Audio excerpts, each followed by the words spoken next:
FIR का अर्थ होता है फर्स्ट इंफॉर्मेशन रिपोर्ट, हिंदी में इसे प्रथम सूचना रिपोर्ट भी कहते हैं। एफआईआर कॉग्निजेबल ऑफेंस की सूचना पाकर पुलिस द्वारा दर्ज किया जाने वाला पहला लिखित दस्तावेज होता है जो सीआरपीसी की धारा 154 के तहत अनिवार्य होता है।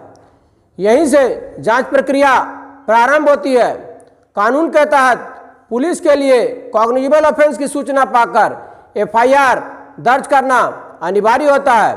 यदि पुलिस एफआईआर दर्ज करने से मना करती है तो इसकी लिखित शिकायत उसके वरीय पदाधिकारियों जैसे एसपी या एसएसपी को किया जाता है।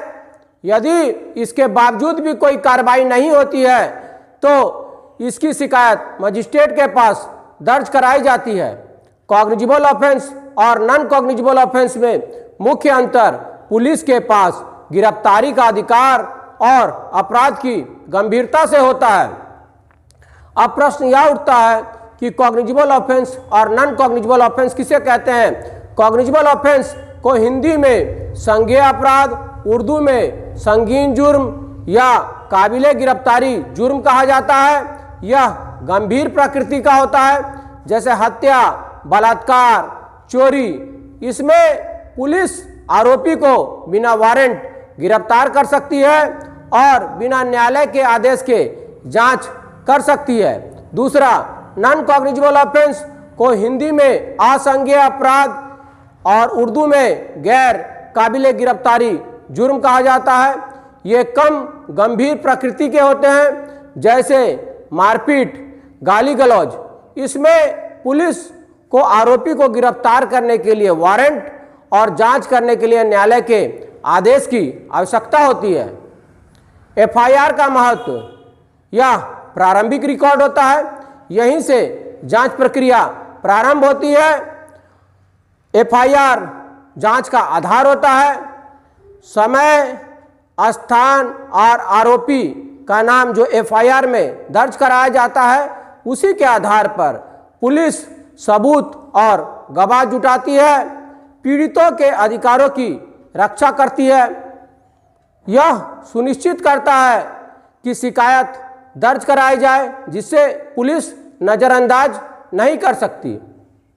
Types of FIR. Regular FIR, अपराध जिस थाना के अंतर्गत हुआ है, अपराध जिस थाना क्षेत्र के अंतर्गत हुआ है, यदि एफआईआर उसी थाना में दर्ज कराई जाती है तो इसे रेगुलर एफआईआर कहते हैं। इसमें जब एफआईआर दर्ज कराया जाता है तो उसका एक नंबर दिया जाता है, वह यूनिक नंबर होता है, उसे एफआईआर नंबर कहते हैं। जैसे 45/2026, यहाँ पर 45 यह बतलाता है कि यह उस वर्ष का सीक्वेंस नंबर है जो यह बताता है कि यह 45वां मामला है। 2026 यह बताता है कि यह एफआईआर 2026 में दर्ज किया गया है।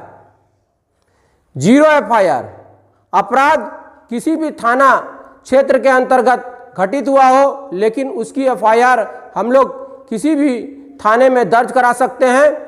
इसमें एफआईआर नंबर की जगह पर 0 दिया जाता है, बाद में इसे संबंधित थाने को ट्रांसफर कर दिया जाता है।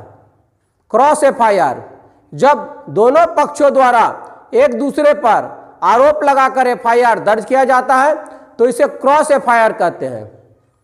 काउंटर एफआईआर, यह क्रॉस एफआईआर की ही तरह होता है लेकिन इसमें दूसरे पक्ष के द्वारा जवाबी रूप में जब एफआईआर कराया जाता है तो इसे काउंटर एफआईआर कहते हैं।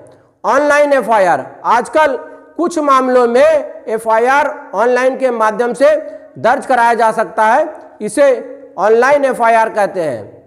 अब प्रश्न उठता है कि एफआईआर कौन दर्ज करा सकता है।